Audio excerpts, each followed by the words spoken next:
Presidency ಕಾಲೇಜಿನ ಪ್ರತಿಭಾನ ಕನ್ನಡ ಸಂಘದ 23ನೇ ವಾರ್ಷಿಕೋತ್ಸವದ ಪ್ರಯುಕ್ತ ಆಯೋಜಿಸಿದ್ದ ಕನ್ನಡ ಕಲಾಮೇಳ 2025 ಸಮಾರಂಭದಲ್ಲಿ ಕಂಡುಬಂದ ದೃಶ್ಯಗಳಿವು. ಕಾರ್ಯಕ್ರಮವನ್ನು ಉದ್ಘಾಟಿಸಿ ಮಾತನಾಡಿದ ಚಿತ್ರ ನಿರ್ಮಾಪಕ ಮಾನ್ಯ ಸಾರಾ ಗೋವಿಂದ್ರವರು, ಕಾಲೇಜಿನಲ್ಲಿ ಕನ್ನಡಮಯ ವಾತಾವರಣ ನೋಡಿ ತುಂಬಾ ಸಂತೋಷವಾಯಿತು.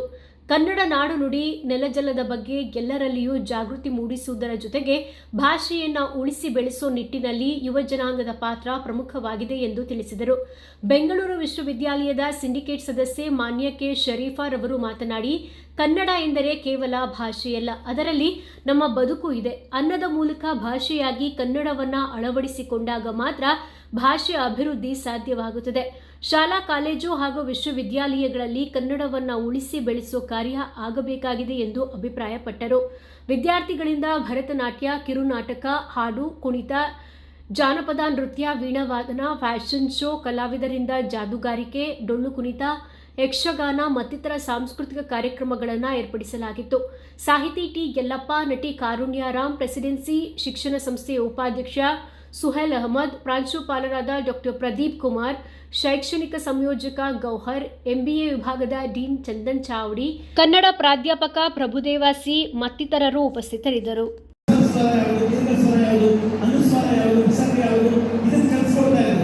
ಇವತ್ತು ಕನ್ನಡ ಶಾಲೆಗಳಲ್ಲಿ, ಇಂಗ್ಲಿಷ್ ಶಾಲೆಗಳಲ್ಲಿ ಯಾಕೆ ನಮ್ಮ ಮಕ್ಕಳು ಕಾನ್ವೆಂಟಿನಲ್ಲಿ ಓದ್ತಾ ಇರುವಂಥ ಮಕ್ಕಳು ಮತ್ತು ಪ್ರೈವೇಟ್ ಶಾಲೆಯಲ್ಲಿ ಓದ್ತಾ ಇರುವಂಥ ಮಕ್ಕಳು ಯಾಕೆ ಕನ್ನಡ ಓದಕ್ಕೆ ಬರ್ತಾ ಇಲ್ಲ ಅಂತಂದರೆ, ಕಾಗಂತ ನಮ್ಮ ಟೀಚರ್ಸ್ ಅಂತ ತಿಳಿಸ್ಕೊಡ್ತಾ ಇದ್ದಾರೆ. ಕಾಕ ಕೀಕಿ ಕೂಕು ಕೇಕೆ ಕೈ ಕೋಕೋ ಕೌ ಕಂಕ ಅಂತ ಮುಗೀತು.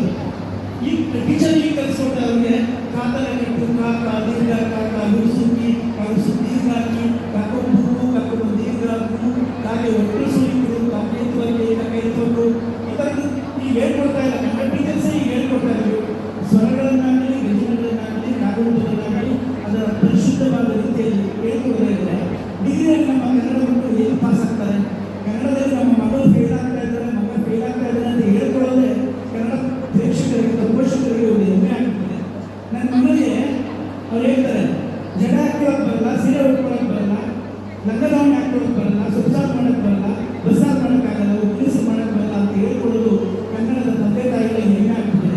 ಹಾಗಾಗಿ ನಿಮ್ಮ ಮನೆಗೆ ಏನು ಬರುತ್ತೆ ಅಂದರೆ, ಕೇಕ್ ಮಾಡೋಕ್ಕೆ ಬರುತ್ತೆ, ಪಿಜ್ಜಾ ಬರ್ಗರ್ ಮಾಡೋಕ್ಕೆ ಬರುತ್ತೆ, ರೀಲ್ಸ್ ಮಾಡೋಕ್ಕೆ ಬರುತ್ತೆ. ಇವತ್ತೆಲ್ಲ ಸ್ವಿಗ್ಗಿನಲ್ಲಿ ಆರ್ಡರ್ ಮಾಡಿ ಅನೇಕ ನಮಗೆ ಬೇಕಾದಂಥ ಊಟಗಳನ್ನು ತರಿಸ್ಕೊಳ್ಳುವಂಥ ಕಾಲದಲ್ಲಿ ನಾವಿದ್ದೀವಿ. ಹೀಗೆ ಕನ್ನಡದ ಒಂದು ರಂಗೋಲಿ ಹಾಕಕ್ಕೆ ಬರೋದಿಲ್ಲ ಅಂತ ಕನ್ನಡ ಹೇಳ್ಕೊಂಡು ಹೇಳ್ಕೊಳ್ಳೋದೇ ಹೆಮ್ಮೆ ಆದರೆ ಕನ್ನಡ ಎಲ್ಲಿ ಉದ್ದಾರ ಆಗುತ್ತೆ. ಒಂದು ಬೈಕಲ್ಲೇ ತೆಗೆದು ತಲೆ ಬಾಚಿಕೊಳ್ಳೋಕೆ ಬರಲ್ಲ ಅಂತ ಹೇಳೋದು ಇವತ್ತು ಕನ್ನಡ ಹೆಮ್ಮೆನ. ಬಸ್ಸಾರು ಮಾಡೋಕ್ಕಾಗಲ್ಲ, ಉಪ್ಪಿನ ಸಾರು ಮಾಡೋಕ್ಕೆ ಬರಲ್ಲ, ಒಬ್ಬಟ್ಟು ಮಾಡೋಕ್ಕೆ ಬರೋದಿಲ್ಲ, ಒಂದು ಹೋಳಿಗೆ ಸಾರು ಮಾಡೋಕ್ಕೆ ಬರಲ್ಲ, ಇದು ಕನ್ನಡ ಹೆಮ್ಮೆ. ಹಾಗಾದರೆ ದಿನನಿತ್ಯದ ನಮ್ಮ ಕನ್ನಡದ ಸಂಸ್ಕೃತಿ, ಭಾಷೆ, ಅಡುಗೆ, ಉಡುಗೆ, ತೊಡುಗೆ ಎಲ್ಲಿ ನಾವು ಪ್ರೀತಿಯಿಂದ ಬಳಸ್ತೀವಿ, ಆಗ ಮಾತ್ರ ನಮ್ಮ ಕನ್ನಡ ಸಾಹಿತ್ಯ ಸಂಸ್ಕೃತಿ ಉಳಿಯೋಕ್ಕೆ ಸಾಧ್ಯ. ಯಾವುದೋ ವರ್ಷದಲ್ಲಿ ಒಂದು ತಿಂಗಳು ಅಥವಾ ನವೆಂಬರ್ನಲ್ಲಿ ಕನ್ನಡ ರಾಜ್ಯೋತ್ಸವವನ್ನು ಆಚರಿಸಿಬಿಟ್ಟು ಒಂದಿಷ್ಟು ಕಲಾವಿದರನ್ನು ಕಳಿಸಿಬಿಟ್ರೆ ಖಂಡಿತ ಕನ್ನಡ ಉದ್ಧಾರ ಆಗುವುದಿಲ್ಲ. ಪ್ರತಿಭಾನ ಕನ್ನಡ ಸಂಘ ಅಂತಕ್ಕದ್ದು ಹುಟ್ಕೊಳ್ತು.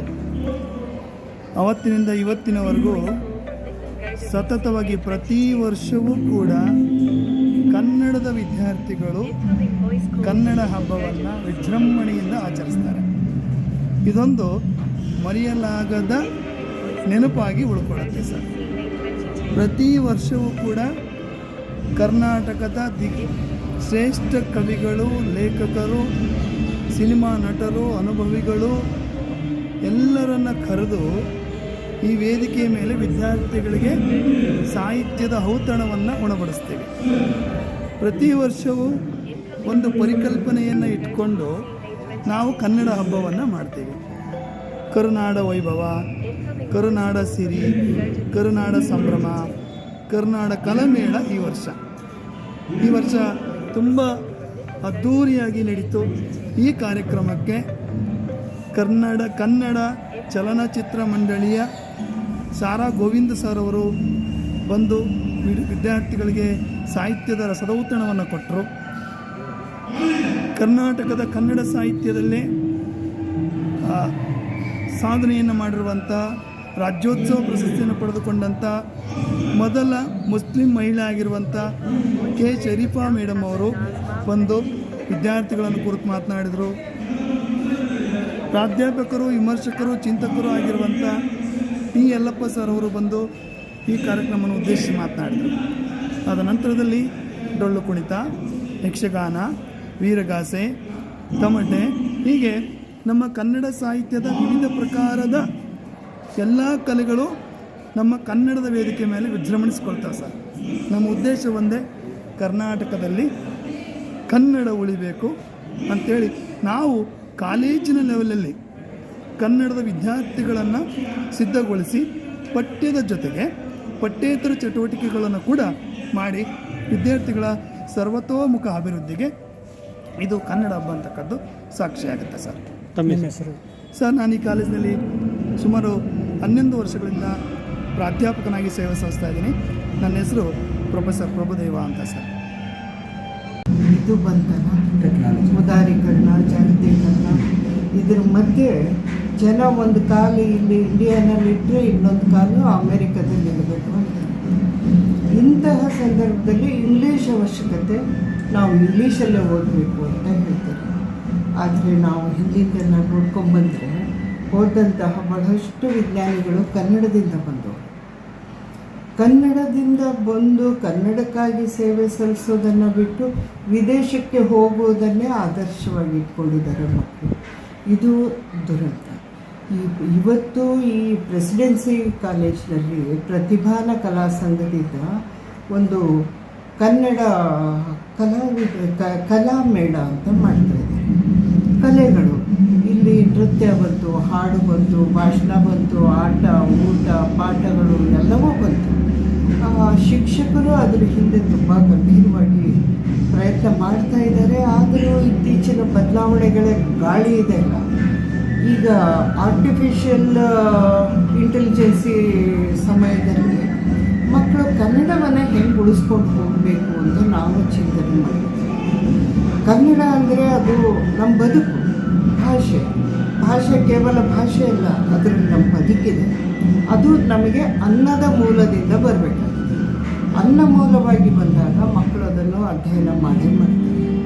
ಇಲ್ಲೇನಾಗಿದೆ, ನಾವು ಇಂಗ್ಲೀಷ್ನಿಂದಲೇ ನಮ್ಮ ಬದುಕನ್ನು ರೂಪಿಸ್ಕೋಬಹುದು ಅನ್ನುವಂತಹ ಒಂದು ತತ್ವ ಇದೆಯಲ್ಲ, ಆ ತತ್ವ ಹರಿಬಿಡ್ಲಾಗ್ತಾ ಇದೆ. ಅದರಿಂದಾಗಿ ಸಾಕಷ್ಟು ಮಕ್ಕಳು ಇಂಗ್ಲೀಷ್ ವ್ಯಾಮೋಹಕ್ಕೆ ಒಳಗಾಗಿದ್ದಾರೆ.